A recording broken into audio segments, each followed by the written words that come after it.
Rain hammered Chicago's streets, turning neon signs into watercolor streaks. I pushed through the doors of the 24-hour supermarket, shaking droplets from my coat. Midnight shifts at Voss Media left me hollow, another nameless face in a corporate machine. Run by a man who owned everything and trusted no one. The aisles hummed with fluorescent silence. I reached for milk when I saw him, Adrien Voss, billionaire, media empire owner. My boss, though he'd never know my name, he stood alone near the frozen section. No bodyguards, no entourage. Just sweatpants and exhaustion carved into sharp features I'd only seen in magazines. The man whose engagement to a senator's daughter had been trending all week looked like he was drowning. Then light flashed. Outside, paparazzi, 2 cameras pressed against rain-slicked glass, his jaw clenched. His eyes found mine, wild and desperate. He closed the distance between us in 3 strides. Rain and expensive cologne. His voice came low, trembling. Just hold my hand. Pretend we're together? I blinked. What? Before I could move, his fingers wrapped around my wrist. Cold, strong, shaking camera flash exploded. White light scattered across wet tile. Be my boyfriend, he whispered, or lose your job. The absurdity hit first. My billionaire boss asking me to play pretend like some midnight improv. But the look in his eyes stopped me. It wasn't arrogance. It was fear. Adrien. What are you? Don't look, he murmured, pulling me closer. Smile, Leia, please. My body obeyed before my mind caught up. I slipped my hand into his. His palm was ice, but his thumb traced nervous circles against my skin. Too intimate for someone who barely knew I existed. Just for a second, he whispered. The cameras flashed again. I turned my face toward him, trying to remember how to breathe. His arm slid around my waist. My head tilted toward his shoulder. Coffee, detergent, and rain drifting through automatic doors. His heart pounded against me. Or maybe it was mine. They'll believe it, he said under his breath. They always do. My voice came out strangled. What if someone from the company sees this? His eyes softened. Then they'll think the story's true. I didn't understand yet. The engagement rumors. The political pressure. The facade holding his empire together. All I knew was that he looked like a man drowning. I was the only air left in the room. The flashes stopped. Silence returned, heavy and strange. He let out a breath that seemed to deflate the armor around him. His hand still held mine, knuckles pale. You did well, he murmured, barely audible. I swallowed. Are you going to tell me what that was? He released my hand slowly. Later, not here. His gaze dropped, then lifted again with unspoken apology. Thank you. The word sounded foreign on his tongue. He stepped back, the familiar mask sliding over his face. Without another word, he turned toward the exit. The automatic doors hissed open. Rain and thunder spilled across the tiles as he disappeared into the storm. One of the paparazzi shouted something I couldn't hear. I stood frozen, still feeling the ghost of his touch against my skin. My reflection stared back from the freezer glass. Wide eyes, trembling hands. A woman who just stepped into a story she didn't understand. I knew only one thing for certain. Whatever had just happened would not stay in this aisle. Not in this city. Not with a man like Adrien Voss. Thunder rolled across the skyline. The lights flickered. I exhaled slowly. Realizing the milk in my basket was warm now from my grip, somewhere between fear and fascination, I whispered, "What the hell was that?" But deep down, beneath confusion and adrenaline, something else stirred, something dangerously close to curiosity. By morning, Chicago was already awake with noise and headlines. Knew something was wrong the moment I stepped off the train and saw my reflection on a stranger's phone screen. Billionaire. Adrien Voss spotted with mystery partner in midnight supermarket. My stomach sank. The photo showed me hand in his. Frozen mid-step beneath supermarket lights. I looked like someone caught in a secret she didn't even know she had. At Voss Media. The office buzzed louder than the espresso machines. People whispered as I walked past. That's her. The PR girl from level 10.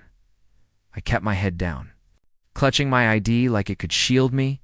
When the email from HR arrived before noon, I already knew who had summoned me. Subject: executive office. Immediate. The elevator ride to the top felt like a countdown. Each floor beeped. Each second stretched when the doors opened. Silence hit me like a wall. Thick carpet, cool air. Everything expensive and sterile. Adrian's assistant looked up with the expression of someone told not to ask questions. He's expecting you. His office was vast, all glass and skyline. He stood by the window, suit sharp, demeanor restored. Only his eyes betrayed fatigue. Sit, he said. Not looking at me, I sat. The city sprawled behind him, rain still misting the glass. You've seen the news, he said finally. I nodded. I didn't say anything to anyone. You don't need to explain, he interrupted. The media's already decided who you are. Might as well make it official. I blinked. Official. He turned to me, calm and deliberate, hands in his pockets. For the next month, you'll act as my partner. Publicly. It's damage control. The narrative shifts from scandal to stability. My brain stuttered. Partner. You mean girlfriend? Call it what you like, he said. The optics are what matter. I stared at him, disbelief warring with anger. You're serious. Completely. I laughed once, sharp and nervous. You dragged me into this without asking, and now you want me to pretend to be your girlfriend. His expression didn't change. You work in PR, Miss Carter? You understand the cost of bad press. If this story spirals, the board will tear me apart. He paused, eyes flicking to me. And you'll lose your job anyway. They'll say you seduced your boss for attention. The internet always picks a villain. His words sank like stones. He wasn't threatening me. He was warning me. So this is my choice, I said quietly. Play along or be destroyed by the narrative. I prefer to think of it as mutual survival. He moved behind his desk, tapping a folder. Legal's drafting a non-disclosure and a temporary contract. You'll have compensation, of course. I stood. You can't buy my dignity. His gaze sharpened. No, but you can choose to protect it. I wanted to argue, to throw something, but the truth was colder than pride. He was right. The internet would eat me alive before. I even had a chance to defend myself by the time I reached the lobby. My phone was vibrating with messages from coworkers and distant relatives who never called. My picture was everywhere. Cropped, filtered, captioned with wild speculation in one meme. I was labeled the supermarket seductress. I wanted to disappear. That afternoon, HR called me in. The manager, Ruth, looked apologetic. Leia, honey, you're in a difficult position. If you decline the media control contract, it could be seen as non-compliance with crisis management. Non-compliance, I repeated bitterly. Meaning what? She sighed. Meaning termination. The word burned. By 5 o'clock, I was back in Adrian's office signing a stack of papers I barely read. The legal jargon blurred together. Confidentiality, public appearances, image rights, termination clause. When I finished, he extended his hand. Welcome to the performance. I didn't shake it. I'm not an actress, no, he said almost gently. You're the only one who looked real in that photo. That night, as I walked home under the drizzle, my reflection followed me in every shop window. A girl who wasn't sure if she'd just saved her career or sold her soul. The city around me pulsed with screens, headlines, and voices. Somewhere above it all, in a penthouse of glass, Adrian Voss was probably drafting our next move. I told myself this was temporary, a professional arrangement, a month of pretending. But the whisper from last night still echoed through me, soft and haunting. Be my boyfriend or lose your job. Now, it wasn't just a whisper. It was my reality. The first day of pretending began like any other Monday, except my inbox was filled with urgent emails about image training and PR coaching sessions. Apparently, when your boss becomes your fake boyfriend, there's an entire department ready to script your affection. I sat in a glass meeting room with two media strategists explaining how to hold Adrian's hand in public. Relaxed fingers communicate trust, one said. Don't grip too tightly, or it'll look forced. Another added, eye contact must be warm but professional. Like a Hallmark couple, not a reality TV scandal. I stared at them, wondering if this was my life now. When Adrian entered the room, the air shifted. Even in a simple black shirt and rolled sleeves, he carried the kind of energy that made people straighten in their seats.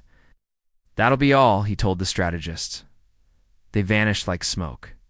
He turned to me. You look uncomfortable, ma'am, I said. I didn't sign up to be a puppet. His lips curved faintly. You signed up to survive. There was no malice in it, just honesty. This won't last forever, Leia. 1 month, then you can go back to being invisible. Maybe I prefer invisible, I said quietly. No one ever really does, he replied. Over the next week, I learned how to play the part. The contract required 3 public appearances, coffee runs, a charity luncheon, 1 dinner with investors. Every movement mattered. The way he guided me through doorways with a hand on the small of my back, the way I laughed at his dry jokes in front of cameras, the way we posed, shoulders touching, like people who knew each other's breathing patterns. But it was the quiet moments that unraveled me. Late one evening, after a staged dinner at an upscale restaurant, we sat in the back of his car. The driver pulled away from flashing cameras. Rain tapped against tinted windows. Adrien loosened his tie and exhaled. You're better at this than I expected. Thanks. I think. He glanced at me. You don't have to thank me for insulting you. I'm learning to translate your compliments. A silence settled between us, not uncomfortable, just waited. Can I ask you something? I said, depends on the question. Why me? That night, you could have grabbed anyone. He stared out the window, jaw tight. For a moment, I thought he wouldn't answer. Because you looked at me like I was a person, he said finally. Not a headline, not a $sign. Just a man standing in a grocery store at midnight. The vulnerability in his voice caught me off guard. Is that so rare? I asked softly. You have no idea. Something shifted in the air between us. The space felt smaller, warmer. Adrian, I started, but he cut me off. Don't. What? Don't start believing this is real, he said, turning to face me. His eyes were dark, unreadable. That's how people get hurt. I'm not that naive, aren't you? He leaned closer, just slightly. You're looking at me the same way you did that night. My breath hitched. And how's that? Like I'm worth saving. The car stopped outside my apartment. Rain poured harder now, drumming against the roof. I should have gotten out. Should have said goodnight instead. I stayed. Maybe you are, I whispered. His gaze dropped to my lips. For one dangerous electric second, I thought he might kiss me. Then his phone buzzed. The spell broke. He pulled back, clearing his throat. Good night, Leia. I nodded, fumbling with the door handle. As I stepped into the rain, I heard him call my name. I turned. Be careful, he said through the open window. This world eats people like you alive. People like me. People who still believe in something. The car pulled away, leaving me standing in the downpour. I climbed the stairs to my apartment, soaked and shivering. But it wasn't the cold that made my hands tremble. It was the realization that, somewhere between the staged smiles and scripted touches, I'd started forgetting where the performance ended and the truth began, and judging by the look in Adrian's eyes tonight, so had he. 3 weeks in, the lines between real and pretend had blurred beyond recognition. We fell into a rhythm. Morning coffee delivered to my desk with a note in his handwriting. Late-night strategy sessions that turned into conversations about everything except the contract. The way his hand would linger on mine a second, too, long when cameras weren't watching. I told myself it meant nothing, but my heart wasn't listening. The charity gala was our final public appearance. One more night, then the contract would expire. Then I could go back to being invisible. could return to his empire. The thought shouldn't have hurt as much as it did. I wore a dress the stylist picked out. Midnight blue, fitted, elegant. When Adrian saw me, something flickered in his eyes. "You look beautiful," he said quietly. "Not the dress looks good or well done. Just beautiful." "Thank you," I managed.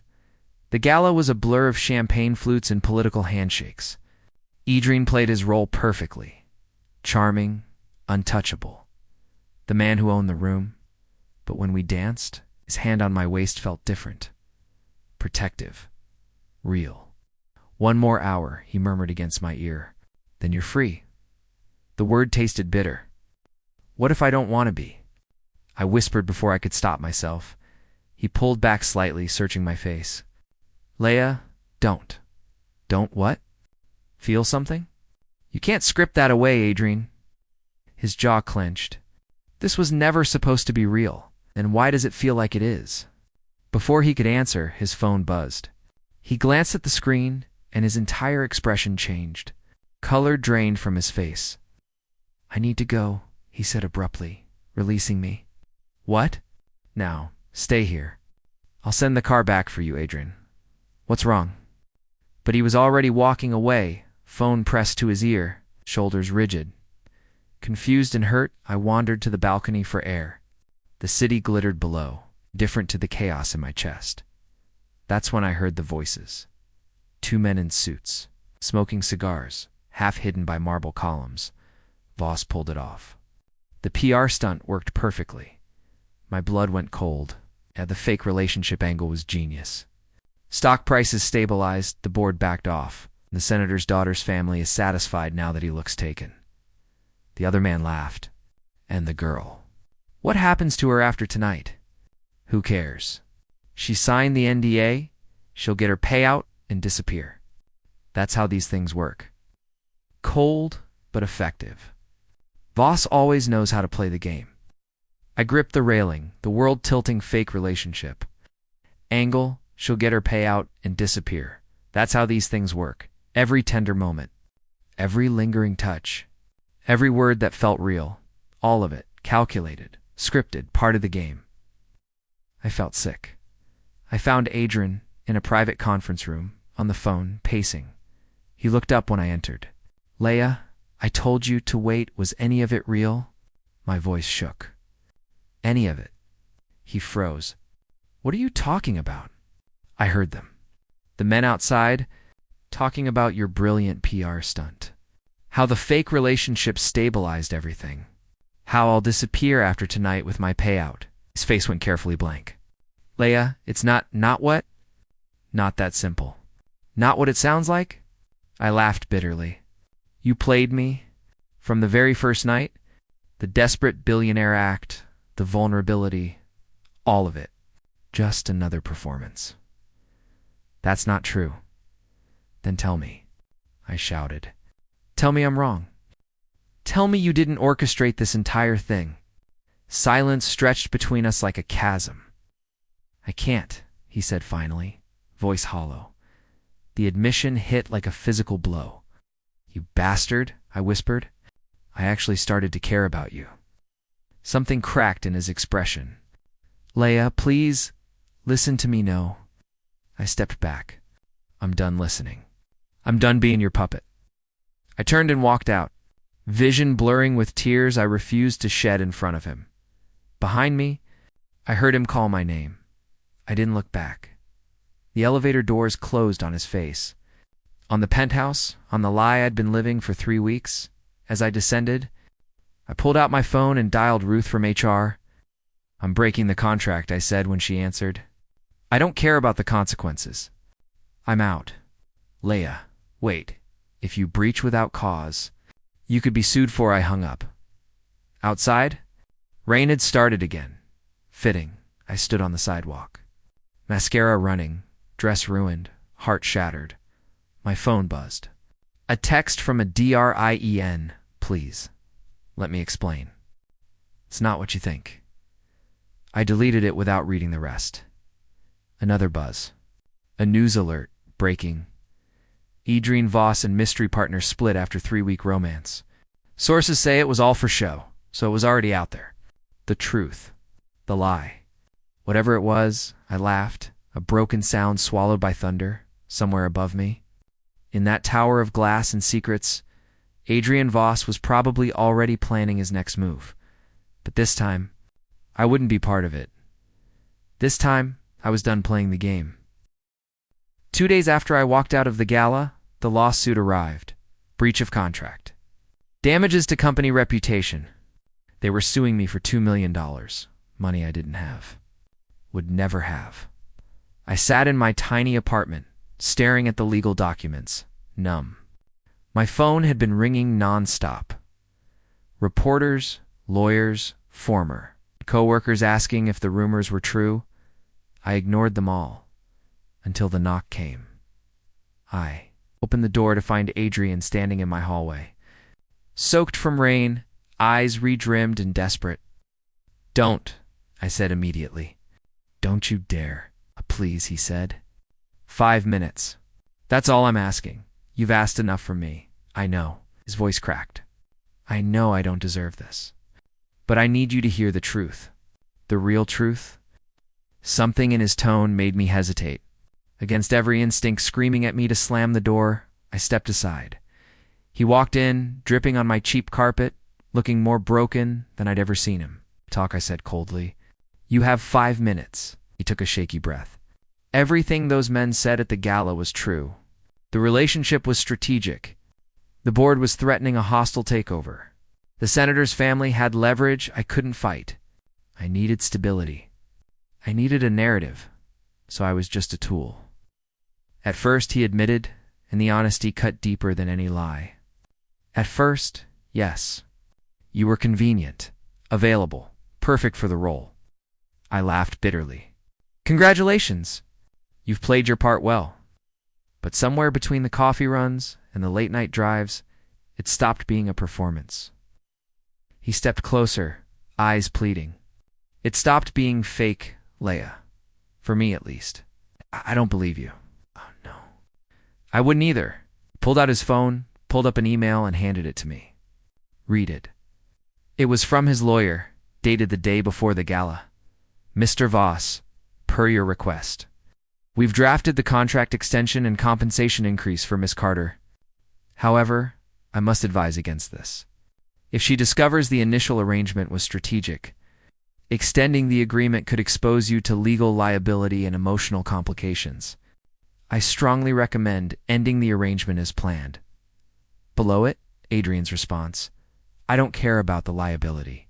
Prepare the extension. She deserves to know the truth, and she deserves the choice to stay or leave. Not because of a contract, but because she wants to."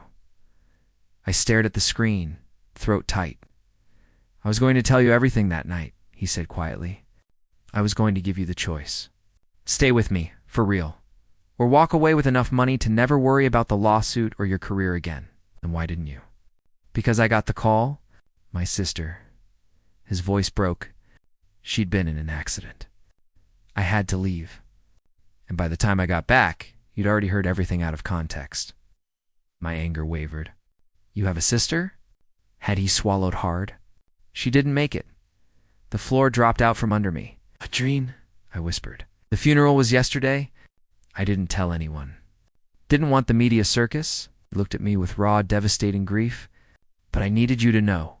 I needed you to know that when I called you beautiful that night, I meant it. When I held your hand in that car and told you to be careful, I meant it. Every moment that felt real to you. It was real to me too." Tears spilled down my cheeks. "Why are you telling me this?" "Because I love you," he said simply, "and I'm tired of pretending I don't." The words hung in the air between us, fragile and terrifying. "I'm dropping the lawsuit," he continued. "I'm paying your legal fees and giving you the severance I promised. You can walk away right now, and I'll never contact you again. But if there's any part of you that feels what I feel, if there's any chance you can forgive me, then stay." "Stay," I repeated, barely breathing. "Not for a contract. Not for appearances. Just for me." He stepped closer, close enough that I could see the vulnerability etched into every line of his face.